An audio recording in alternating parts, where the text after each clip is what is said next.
कि 26वीं 27वीं तरमीम ने सिंध के लोगों को सख्त मायूस किया है, पाकिस्तान के लोगों को मायूस किया है। 28वीं तरमीम में अगर सिंध की वहदत पर, सिंध के वसाइल पर कोई हमला हुआ, शब खून मारी गई, तो उसके बड़े भयानक और संगीन नताइज निकले।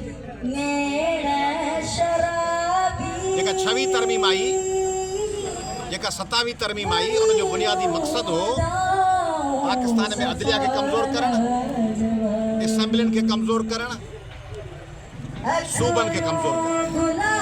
असेंबली, सूबा ऐं अदलिया, इन्हनि टिनी ते शब खून हुई। 28वीं तरमीम जी जेके ॻाल्हि कनि था, से 28वीं तरमीम ज़रिए सिंध खां उन्हनि जा रहियल सहियल इख्तियार कसीन था।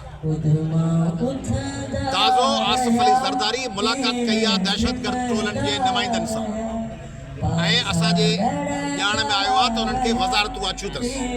इहो हमेशह जॾहिं दहशतगर्द कमज़ोर थींदा आहिनि, ज़रदारी साहब पुठा ठपरे उन्हनि खे ताक़त ॾींदो आहे। कहिड़े क़िस्म जा सिंध जा हुकुमरान आहिनि, जॾहिं दहशतगर्द कमज़ोर थियनि, कमज़ोर थिए तव्हांजो दुश्मन, त उनखे त वधीक कमज़ोर कबो आहे या नज़रअंदाज कबो आहे, या हुन में साह विझिबो आहे। जेको माण्हू तव्हांखे छुरो हणी वञे, उहो तव्हांखे छुरो हणी डोड़ंदे थाॿो खाई किरी पवे, त तव्हां वरी हुनखे उथारे, हुनजा गोॾा बोॾा छंडे, हुनखे वरी छुरो जेको तव्हां किरी पवंदो खणी ॾींदोसि त हण असांखे, तो तकड़ में थाॿो खाई किरियो पियो, वरी छुरो हण असांखे। त ज़रदारी साहब ऐं पीपुल्स पार्टी जो इहो कमु पिया कनि। जेके दहशतगर्द कमज़ोर थियनि, पुठा ठपरे हुननि खे चओ अचु वज़ीर थियो, ऐं वरी हमले आवर थियो। इहो धंधो बंदि कयो। ऐं जेका सवेल ॻाल्हि कयमि त सिंध जा माण्हू 24 कलाक थोराए था, 24 कलाक सिंध जो वात फाटो पियो आहे।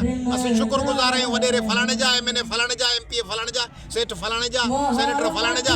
मूंखे रोड ॾिनो 2 किलोमीटर वॾा वड़ थिया, असांखे नाली ठाराइणी वॾा वड़ थिया, अस्पताल में दवा आई आहे, 20 सालनि खां पोइ अस्पताल जी दवा आई आहे। तव्हांजा टपड़ खाई विया, तव्हांजा रोड खाई विया, तव्हांजा वण खाई विया, तव्हांजा वाटर कोर्स खाई विया, तव्हांजूं दवाऊं खाई विया, तव्हांजा तालीम खाई विया, तव्हांजा वसीला, तव्हांजी रेवेन्यू, तव्हांजी एक्साइज़, तव्हांजा बल्दिया, सभु खाता खाई, इरिगेशनूं, हाईवे लुटे। तव्हां वरी थोराए थो ॾंद कढी सिंधी वात फाड़े बीठो आहे, ऐं थोराए थो आहियां वॾेरे फलाणे ख़ान जो। छाॾो थोराए थो आहियां? जवाब तलब कयो। पुछो त असांजा टपड़ छो खाई वियो, असांजा वसीला छो लुटिया अथई। हर वक़्तु शुक्रगुज़ार आहियो। रोड ठाहियो, रोड पंहिंजे पीउ जे पैसनि मां ठारायो अथनि जा। रोड जा 20 साल पैसा ईंदा हुआ, उहो 20 साल खाई 21 साल पाण छा कंदा आहियूं? पाण चांहि पिया पीअंदा आहियूं, पोइ चांहि सां गॾु बिस्कुट पिया खाईंदा आहियूं, मानी पिया खाईंदा आहियूं। पोइ हुन में हिकिड़ो जॾहिं मानी खाई ढो कंदा आहियूं, पोइ अधु मानी बचंदी आहे या कनो बचंदो आहे, पोइ या कुते खे उछलाए ॾींदा आहियूं, या को फ़क़ीर बीठो हूंदो आहे, हुनखे अधु मानी में थोरो बोड़ लाहे चवंदा इहो ज़ाया न थिए, इहो वीचारो फ़क़ीर। पाण फ़क़ीर आहियूं छा? पाण ढोर आहियूं छा? जानवर आहियूं छा?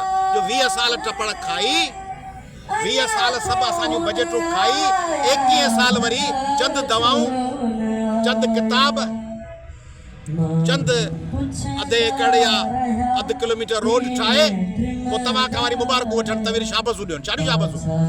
पंजाब ऐं KPK जे माण्हुनि खे शाबस ॾींदे ॾिठो अथव त बहुत ज़बरदस्त काम किया है, माशाअल्लाह, 50 साल के बाद रोड बनाए। वो चवंदा 50 साल हमारा रोड इन्होंने तबाह किया, पहले उसका जवाब दे। दुनिया ईरानी छा थो चए? ईरान चए पियो वॾा वड़ तूं असां छा थो करी? चए थो पहिरीं जेके रोड भॻा थो हुन जो हिसाब ईअं चए पियो न। चए थो ॻाल्हियूं तॾहिं थींदो जेको नुक़सानु कयो अथव हुनजो अज़ालो ॾियो। त इहे अज़ालो छो कोन था घुरो? हीअं ख़ुशि था थियो ईरान खे शाबस, फलाणे खे शाबस। भला जिन खे शाबस पिया ॾियो उन्हनि वांगुरु पाण हिमत कोन था कयो। हिन काज़ी अहमद जो कहिड़ो अशर आहे? नवाल वली मोहम्मद में चई त ज़िलो कंहिंजो आहे?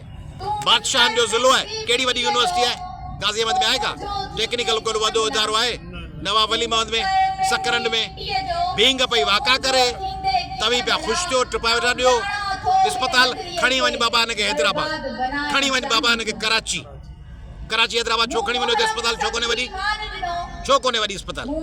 हिते वॾी इंडस्ट्रियल ज़ोन छो कोन्हे? काज़ी अहमद इंडस्ट्रियल ज़ोन छो कोन्हे? नौशहरो ऐं मोरो इंडस्ट्रियल ज़ोन छो कोन्हनि? नवाब शाह इंडस्ट्रियल ज़ोन छो कोन्हे?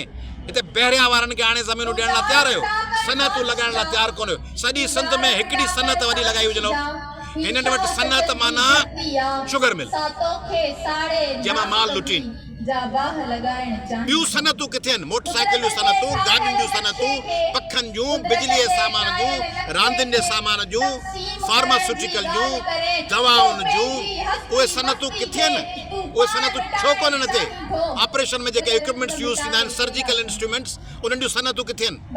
किथे आहिनि सनतूं? ट्रैक्टरनि ठाहिण जो कारखानो छो कोन्हे? कारुनि जो कारखानो छो कोन्हे? उहो रुगो इम्पोर्ट कंदव ऐं सिंधियुनि खे पिनाईंदव, उन्हनि जी ज़मीनुनि ते कब्ज़ा कंदव। ॿियो इनकम सपोर्ट जे कार्ड जे आॾा पिनाईंदव। सिंधी वॾो लीलड़ आहे, सिंधी वॾो लीलड़ आहे।